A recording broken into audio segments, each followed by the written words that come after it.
राधे राधे दोस्तों। आज हम आपको सुनाएंगे एक बहुत ही अच्छी कहानी। अगर आप हमारे चैनल पर नए हैं तो प्लीज हमारे चैनल को लाइक करें, सब्सक्राइब करें और शेयर करें।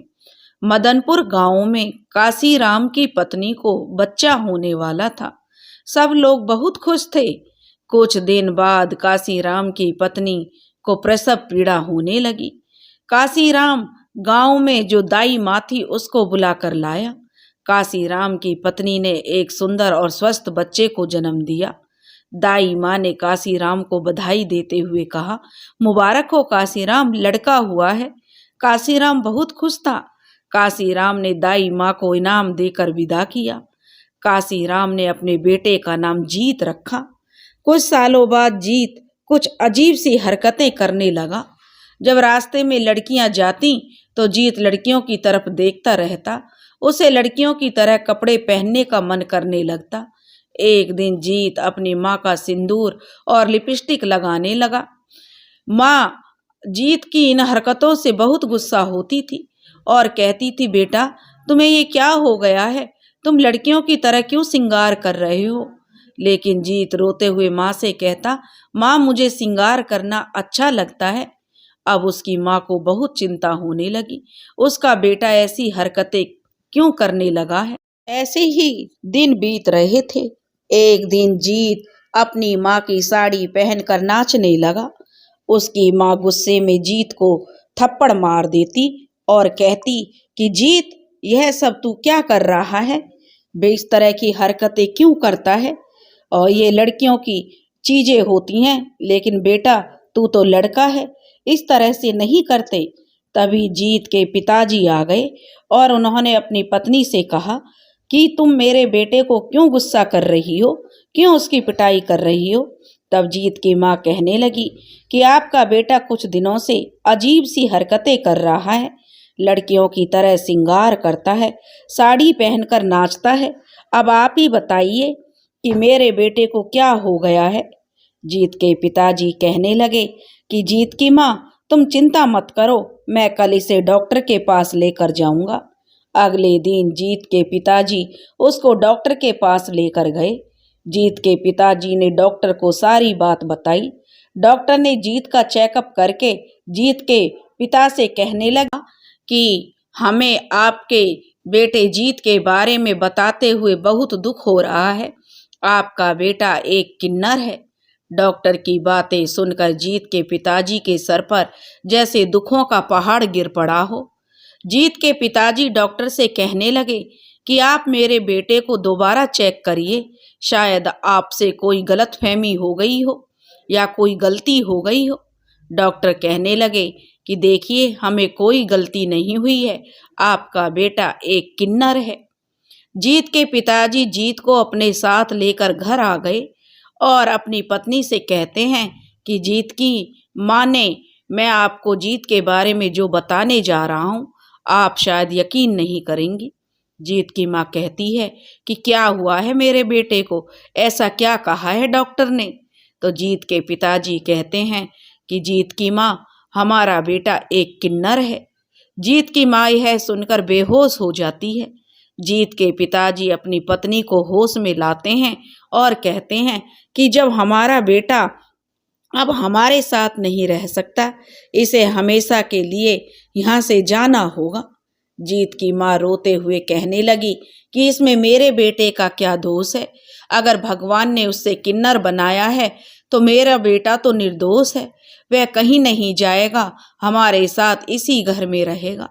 लेकिन जीत के पिताजी अपनी पत्नी पर गुस्सा करते हुए कहने लगे, समाज इसे कभी नहीं अपनाएगा जीत की माँ, लोग क्या कहेंगे? काशीराम का बेटा एक किन्नर है, समाज में हमारी बहुत बदनामी होगी, हम इसे अपने घर में नहीं रख सकते। यह मेरा अंतिम फैसला है, मैं इसे कल किन्नर समाज में देकर आऊंगा, यह वहां पर ही रहेगा और वहीं पर इसकी परवरिश होगी। जीत की माँ बेटे को गले लगाकर रोती रही और कहती है कि बेटा हमें माफ कर देना, बेटा तुम इस समाज के नहीं हो, हम तुम्हें अपने साथ नहीं रख सकते, तुम्हें अपने जैसे किन्नर लोगों के साथ रहना होगा। जीत अपनी माँ से कहता है, माँ मुझे आपका प्यार चाहिए, मुझे कहीं नहीं जाना। जीत की माँ रोते हुए अपने कमरे में चली जाती है। अगले दिन सुबह काशीराम जीत को किन्नर समाज में लेकर जाता है। किन्नर समाज में रहने वाली किन्नरों की सरदार जीत को अपना लेती है और कहती है, आज से आपका बेटा हमारा हुआ, हम इसे बेटी की तरह प्यार देंगे। आप चिंता मत करिए, आप बेफिक्र होकर घर जाइए। जब भी आपको अपने बेटे को देखने का मन हो तो आप यहाँ आ सकते हैं। काशीराम जीत को किन्नर समाज में देकर अपने घर चले आए। किन्नर समाज जीत को अपना लेते हैं और जीत को एक नया नाम देता है, पूजा। जीत बहुत दुखी था। अपनी माँ ने उसे अपनाने से ही इनकार कर दिया था। किन्नरों की सरदार कहती है, बेटा आज से मैं ही तेरी माँ हूँ, किन्नर माँ। जीत किन्नर माँ के गले लग जाता है और रोने लगता है। किन्नर माँ कहती है, बेटी रो मत, हम जैसों को यह समाज नहीं अपनाता है, इसलिए हम इस गंदे समाज से दूर अपनी एक अलग दुनिया बसाई है। तुम्हें यहाँ डरने की जरूरत नहीं है। आज से तुम हमारे समाज का एक हिस्सा हो। अगले दिन से ही जीत को एक नई पहचान मिल चुकी थी। जीत लड़कियों की तरह श्रृंगार करने लगा था। उसने साड़ी पहनी थी। पूरी तरह से वह किन्नर बन चुका था। जीत किन्नर साथियों के साथ नाचना भी सीखने लगा। कुछ दिन बाद जीत पूरी तरह से किन्नर बन गया और अपने किन्नर साथियों के साथ लोगों के घर घर जाकर नाचने लगा। जीत इस बात से अनजान था कि जल्दी ही उसकी जिंदगी में बहुत बड़ा बदलाव आने वाला है। जीत को किन्नर समाज में रहते रहते अब काफी दिन हो गए थे। अब वह 20 साल का हो चुका था। जीत पूरी तरह से किन्नर बन चुका था। गांव में शादी हो, बच्चों के जन्मदिन की बधाई हो तो जीत किन्नर साथियों के साथ जाता और लोगों से खूब सारी दुआएं लोगों को देता। ऐसे ही कुछ समय और बीत गया। जीत को एक बात हमेशा परेशान करती थी। उसके पिता ने उसे किन्नर समाज के हवाले तो कर दिया था, अपनी माँ के प्यार से भी दूर कर दिया था और माँ ने भी उसका साथ छोड़ दिया था। जीत के दिल में पिता के लिए बहुत नफरत थी। जब भी जीत अकेला होता तो अकेले बैठकर बहुत रोता था और अपने आप से कहता था, भगवान तुमने मुझे किन्नर क्यों बनाया। किन्नर समाज में किन्नर की सरदार जीत को माँ जैसा प्यार करती थी। किन्नर माँ जीत को गले से लगा लेती और कहती, बेटी रो मत, तुम्हारे माता पिता ने तुम्हें नहीं समझा तो क्या हुआ। मुझे भी बचपन में मेरे घर वालों ने घर से निकाल दिया था। तब मैं भी 5 साल का था। तब से मैं किन्नर समाज का एक हिस्सा हूँ। रो मत बेटी, हमारी जिंदगी एक अभिशाप होती है। ना हम किसी से शादी कर सकते हैं, ना बच्चों को जन्म दे सकते हैं। हमें पूरी जिंदगी लोगों के घर नाचना गाना और लोगों को दुआएं देना, यही हमारा काम होता है। कुछ दिन बाद जीत के गांव में एक बहुत बड़ी शादी हो रही थी। ढोल शहनाई बज रहे थे। गांव के बहुत सारे लोग शादी में शामिल हुए थे। मिठाई पकवान बनाए जा रहे थे। किन्नर माँ जीत से कहती है, बेटी तुम्हारे गांव में एक बहुत बड़ी शादी हो रही है, तुम वहां जाओ और अपने कुछ किन्नर साथियों को भी अपने साथ लेकर जाना और खूब नाचना, नई दुल्हन को आशीर्वाद देना और बहुत सारा रुपया साथ लेकर आना। जीत किन्नर माँ से कहती है, किन्नर माँ आप मुझे आशीर्वाद दो ताकि मैं वहाँ अच्छे से नाच सकूं। जीत वहाँ से चला जाता है। जीत इस बात से अनजान था कि उसकी जिंदगी में एक बहुत बड़ा हादसा होने वाला है। जीत जो पूजा किन्नर थी, जो किन्नर माँ ने उसे पूजा नाम दिया था, वह किन्नरों की तरह श्रृंगार करके अपने किन्नर साथियों के साथ शादी में जाती है और शादी में जाते ही नाचने लगती है। शादी में आए हुए लोग किन्नरों को देखकर दूर जाकर खड़े हो जाते हैं। जीत जो पूजा बनी हुई थी नई दुल्हन के सामने नाचने लगती है और बहुत सारी दुआएं देने लगती है। कुछ देर बाद बारात आ जाती है। सब लोग बारात के स्वागत की तैयारी करते हैं। घर से दुल्हन की माता पिता आरती का थाल लेकर बारात का स्वागत करने आते हैं। जीत को बहुत बड़ा सदमा लगता है, क्योंकि दुल्हन के माता पिता से उसका गहरा रिश्ता जुड़ा हुआ था, क्योंकि वह दोनों जो जीत को जन्म देने वाले माता पिता ही थे। जीत के सिर पर दुखों का पहाड़ टूट पड़ता है। दुल्हन जीत की बहन थी। जीत के पिता ने जीत से यह बात छुपाई थी कि आज उसकी अपनी बहन की शादी हो रही है। जीत ने नाचना बंद कर दिया और अपने पिता से गुस्से में बोला, पिताजी, आपने मुझे पहचाना? मैं आपका बेटा जीत। बचपन में आपने मुझे किन्नर समाज के हवाले कर दिया था और आज मेरी बहन की शादी है और आपने मुझे बताया भी नहीं। पिताजी, आपका दिल पत्थर का है। बचपन में आपने मुझे मेरी माँ से अलग कर दिया और आज मेरी बहन की शादी हो रही है। बहन को विदा करने के सुख से भी आपने मुझे वंचित कर दिया। गांव वाले जीत के पिताजी को ताने मारने लगे। कांसीराम, अपने गांव वालों से तूने बड़ी बात छुपाई है। तुम्हारा बेटा एक किन्नर है। जीत के पिताजी को बहुत शर्मिंदगी महसूस हो रही थी और वह गुस्से में गांव वालों से कहने लगा, किसने कहा कि यह मेरा बेटा है? यह किन्नर झूठ बोल रहा है। गांव वालों, इस किन्नर को धक्के मारकर शादी में से बाहर निकाल दो। मेरी बेटी की शादी में अड़चन डालने आ गया है यह किन्नर। गांव वाले जो कांसीराम की बात मान लेते हैं और जीत को धक्के मारकर शादी से बाहर कर देते हैं। फिर भी जीत शादी के मंडप को छोड़कर नहीं जाता। गुस्से में जीत के पिताजी गांव वालों से कहते हैं कि ये किन्नर आसानी से नहीं जाएगा, इससे डंडे मार मार कर भगाओ। बेचारा जीत पहले से ही सदमे में था। अब गांव वाले भी जीत को अपनाने से इनकार कर देते हैं। गांव वाले जीत पर डंडे से, लाठी डंडों से पिटाई करने लगते हैं। तभी जीत के पिताजी चुपके से आकर जीत को डंडे मारकर जो जीत का माथा फोड़ देते हैं। जीत पूरी तरह जख्मी हो जाता है और जख्मी हालत में गांव वालों को अभिशाप देता है, गांव वालों, आज तुम लोगों ने एक किन्नर को बेरहमी से मारा है। मेरे माता पिता ने मुझे अपनाने से इनकार कर दिया है। तुम लोग किन्नर को इंसान नहीं समझते हो। मेरा क्या दोष है? भगवान ने मुझे किन्नर बनाया तो तुम गांव वालों ने हैवान हो।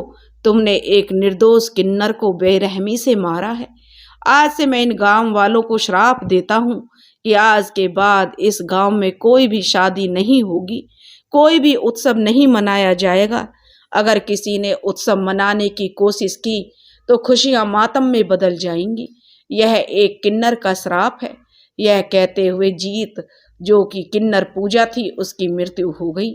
जीत की लाश को किन्नर साथी अपने साथ लेकर चले गए। किन्नर माँ जीत की लाश को देखकर सदमे में अपना दम तोड़ देती है, क्योंकि वह उसे अपनी बेटी की तरह प्यार करती थी। उस दिन के बाद से गांव में शादी होना बंद हो गया। अगर किसी लड़की की शादी की तैयारी करते तो लड़की की रहस्यमयी तरीके से मौत हो जाती थी। खुशियां मातम में बदल जाती थी। किन्नर के श्राप से गांव से खुशियां ही छीन ली थी। गांव में रोज किसी न किसी की रहस्यमयी तरीके से मृत्यु होने लगी। कोई नदी में डूबकर मर जाता तो किसी को सांप डस लेता, किसी को आग लगकर मृत्यु हो जाती तो गांव में मातम छा जाता। तरह तरह से रहस्यमयी तरीके से गांव में मौतें होनी शुरू हो गई थी। मदनपुर गांव में मातम का माहौल छाया हुआ था। गांव वाले लोग परेशान थे, किसी को कुछ समझ नहीं आ रहा था। गांव के लोग रहस्यमयी तरीके से क्यों गांव के लोगों की मृत्यु हो रही है। गांव के सब लोग गांव के मुखिया जी के पास गए और अपनी समस्या के बारे में बात करने लगे। गांव वाले गांव के मुखिया जी से कहते हैं, मुखिया जी, हमारे गांव में किसकी बुरी नज़र लग गई है। गांव में रोजाना किसी ना किसी की मौत हो जाती है। आप इस समस्या का समाधान करिए मुखिया जी। मुखिया जी गांव वालों से कहते हैं, हमारे गांव को किसी की बुरी नज़र लग गई है। मैंने सुना है पहाड़ी पर रहने वाले तांत्रिक बाबा, जो कि बहुत ही जानकार हैं, वे हमारी मदद कर सकते हैं। सारे गांव वाले कहते हैं कि चलो पहाड़ी पर चलते हैं बाबा के पास। गांव वाले सब लोग पहाड़ी पर रहने वाले तांत्रिक बाबा के पास चले जाते हैं। तांत्रिक बाबा तंत्र साधना में लीन होते हैं। गांव के मुखिया तांत्रिक बाबा से मदद करने के लिए गुहार लगाते हैं, बाबा गांव वालों को बचा लो, हम आपसे बहुत ही आशा लेकर आए हैं, हम बड़ी मुसीबत में हैं बाबा, हमारी मदद करो। तांत्रिक बाबा गांव वालों से कहते हैं, गांव में एक किन्नर के अभिशाप के कारण गांव में मुसीबतों का पहाड़ टूट पड़ा है। गांव वालों, तुम लोगों ने एक बहुत बड़ी गलती की है। एक निर्दोष किन्नर को बेरहमी से जो मार दिया है, भगवान इसलिए तुम लोगों को सजा दे रहा है। तुम गांव वालों यहाँ से चले जाओ, मैं आप लोगों की कोई मदद नहीं कर सकता। गांव वाले तांत्रिक बाबा से माफ़ी मांगते हैं, कहते हैं बाबा हमें माफ़ कर दो, गलती हमारी नहीं है, गलती तो कांसीराम की है। किन्नर के पिता कांसीराम ने अपने बेटे को अपनाने से इनकार कर दिया था। कांसीराम की बेटी के शादी के दिन जीत किन्नर शादी में आ गया था। शादी में अड़चन डालने की कोशिश कर रहा था। किन्नर को गांव से भगाने के लिए कांसीराम ने गांव वालों को कहा था कि हम गांव वालों को भी पता नहीं था कि कांसीराम की ही औलाद था वह जीत किन्नर। कांसीराम ने अपनी इज्जत बचाने के लिए अपने मासूम बेटे को बेरहमी से मरवा डाला। तांत्रिक बाबा कहते हैं जाओ उस कांसीराम से कहो अपने बेटे की आत्मा की मुक्ति के लिए बेटे का श्राद्ध कराए, पिंड दान करे और किन्नर लोगों को खाना खिलाए, तब जाकर उस किन्नर की आत्मा को शांति मिलेगी और गांव से किन्नर का अभिशाप भी हमेशा हमेशा के लिए खत्म हो जाएगा। इतनी बड़ी मुसीबत में गांव को बचाने के लिए गांव वाले बाबा को धन्यवाद देते हैं। गांव के मुखिया जी कांसीराम के घर जाते हैं और बेटे का श्राद्ध करने के लिए कांसीराम से विनती करते हैं। कांसीराम श्राद्ध करने से मना कर देता है। गांव के मुखिया जी कांसीराम को बहुत समझाते हैं कि वह अपने बेटे का श्राद्ध करे और गांव में आई हुई मुसीबत को जो खत्म करे, लेकिन कांसीराम श्राद्ध करने से बिल्कुल इनकार कर देता है। गांव के मुखिया जी कांसीराम को चेतावनी देते हैं और कहते हैं अगर तुमने अपने बेटे का श्राद्ध नहीं किया तो तुम्हें इस गांव में रहने का कोई अधिकार नहीं है, हम पुलिस को बुला देंगे, पुलिस ही 2 डंडे मारकर तुमसे अपने बेटे का श्राद्ध करवाएगी। गांव के मुखिया जी पुलिस को बुलाते हैं और कांसीराम को पुलिस के हवाले कर देते हैं। पुलिस से विनती भी करते हैं कि आप कांसीराम से कहो कि वह अपने बेटे का श्राद्ध करवाए। पुलिस से मार खाने से बचने के लिए कांसीराम श्राद्ध करने के लिए तैयार हो जाता है। गांव के मुखिया जी और गांव वाले सब मिलकर किन्नर समाज में जाते हैं और किन्नर लोगों से माफ़ी मांगते हैं, कहते हैं कि आप हमें माफ़ कर दो, हमसे बहुत बड़ी गलती हुई है, हमने आप लोगों को गलत समझा, आप किन्नर समाज हमारे समाज का एक हिस्सा हो। किन्नर जिसको भी अपना आशीर्वाद दें उसका भाग्य एकदम से चमक उठता है और जिसको भी बद्दुआ दे उसके दुखों का फिर कोई अंत नहीं होता। हमारे समाज में किन्नरों को बड़ी हे दृष्टि से देखा जाता है क्योंकि किन्नरों को समाज में कोई नहीं अपनाता, उनके माँ बाप भी नहीं उन्हें अपनाते। समाज को किन्नरों को स्वीकार करना होगा, वे भी समाज का एक अंग है। समाज की धारणा को बदलना जरूरी है। लोगों के घर में कोई शुभ अवसर जैसे शादी या किसी बच्चे का जन्म होता है तो आप लोग हमारे घर आते हैं और हम सब लोगों को आशीर्वाद देते हैं और हम गांव वाले आप लोगों की बेइज्जती करके आपको निकाल देते हैं। हमें आप माफ़ कर दीजिए। आप सब लोग जीत की श्राद्ध में आइए और गांव को किन्नरों के इस श्राप से मुक्ति दिलाइए। अगले दिन सुबह कांसीराम अपने बेटे के श्राद्ध करने की तैयारी करते हैं और पंडित जी भी आ जाते हैं। जीत का श्राद्ध करते हैं और पिंड दान करते हैं। गांव वाले किन्नर लोगों के लिए भोजन बनाते हैं।